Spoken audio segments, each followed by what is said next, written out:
on Dubai Eye 103.8. And as promised, we welcome into the Business Breakfast studio the Chief Operating Officer of Jebel Ali Free Zone Authority, or Jafza, Ahmad Al Haddad. Morning, Ahmed. Good morning. Thank you for having me. Busy week next week, the Gulfood exhibition taking place. It is a behemoth, isn't it? And for you guys at Jebel Ali, so much of our food is either made in the zone or transshipped through the zone. What are you doing? Well, we're very excited by this season events happening at the Dubai World Trade Center. We've seen how the previous exhibitions brought bigger crowd than the last few years, and I'm very encouraged by next week exhibition, and we are expecting huge crowd to come to this exhibition. For us, it's one of our major exhibitions that we focus on. We show out our solutions and what we really offer to potential clients and existing clients. We will be having our stand there. Our team will be there offering solutions to new clients, and we're really very excited to be there. How big a deal is food for you? We take for granted that the supermarket shelves are stocked when we go there, or that our favourite coffee shop has got coffee and muffins. But you have a big role to play in that. Tell us how big a deal food is for the zone. Well, it's one of the major sectors for us in the zone. We support more than 5,000 companies, either through the port or around 500 companies making Jebel Ali as their home base. We have our coffee center, one of the largest coffee center in the world in Jebel Ali. We have 10% of the tea exported worldwide from Jebel Ali, as Lipton having their home base in Jebel Ali. And this is one of the biggest tea manufacturing factories in the world. And you talk about some of those big names, 480 or so food and beverage companies based in the zone. Yes. Unilever, which owns Lipton, Nestle, we could go on, Alkazai, Hunter Foods, many, many others. What are they actually doing there? Is it just a logistics hub, or are they manufacturing and processing food? They do the whole supply chain, from importing their raw material into manufacturing and repackaging and re-exporting to the region, or even selling into the local market. So, for example, Unilever, as I said earlier, they export 10% of the world tea from Jebel Ali. And this factory has been visited by all VIPs from around the world as the number one destination in Jebel Ali. I remember that opening. I was there in 1998, 1999. Trip down memory lane. Let's talk about some of the challenges of doing this logistically. With anything, there are logistical challenges, but food, given the safety and security implications of that challenge is amplified. How do you manage that? Well, we coordinate such measures with our partners, from Dubai authorities to the international standard of food.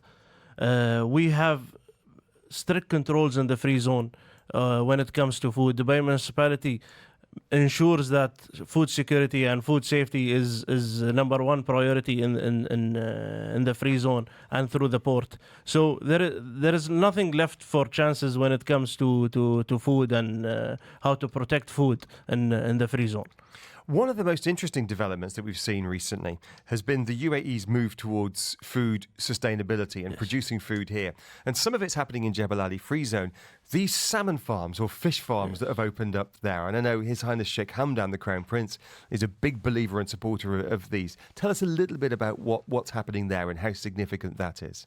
You know, when fish farm management approached me and told me about their idea of really having salmon in Jebel Ali, I did not believe it until I saw it. And I've seen how they control the lifespan of salmon fish in Dubai. Today, I'm very proud to say that most of the hotels today get their fresh salmon fish from fish farm. Speaking about it will not make you imagine how wonderful is the place and how nice is the place. I personally visited it more than 5 times. And I'm still planning to visit it again. Today, if you come to fish farm, you will see that the nature is replicated into a warehouse. From sweet water, controlled water temperature, into salt water, and then into hotels. It's a marvelous procedure. Couple of final questions. Jebel Ali Free Zone. Authority is one of the oldest and the biggest free zones here in the UAE. But was it 7,000 companies now? What's the latest tally? We are now 8,013 companies. 8,013 companies. It's probably increased since we've been on there. But joking apart, there are other free zones now, and you know this. I both in Dubai, but also in other Emirates as well, and they do a really, really good job. How do you make sure that those 8,013 companies, A, stay with you, and that you can add to that, where people do have other options now? See, today the competition is very fierce. But today, if you look at our capabilities in Jebel Ali and the port and the connectivity of Jebel Ali and the capabilities of our people, I think it's second to none.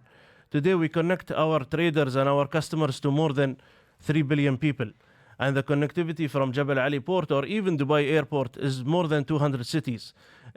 It's a unique proposition in Dubai that cannot be replicated easily. If you talk about Jebel Ali today, it's connected by sea, by road, by train in future, and by airplane. Today we have food arriving from, for example, Holland and distributed through the region and through Jebel Ali port.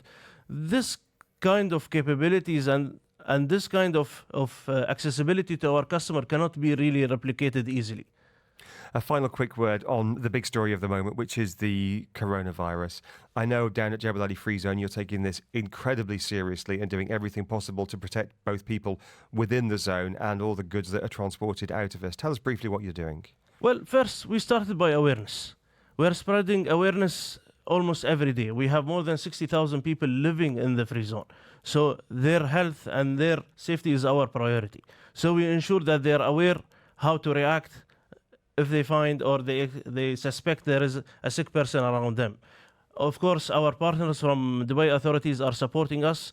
They're always available in our staff accommodation, monitoring, making sure that people understand what is coronavirus and how to protect themselves, what measures to put in place. Of course, we have our own internal measures in case we found one of those cases in Jebel Ali. So we're ready to tackle it. Hopefully, we will not have any of those coronavirus victims in Jebel Ali. Ahmad Al Haddad is the Chief Operating Officer of the Jebel Ali Free Zone Authority. Great talking to you, Ahmad. Appreciate your time. Thank you very much. Thank you. This is the Business Breakfast. Etisalat's Hello Business Hub at the 1 JLT building.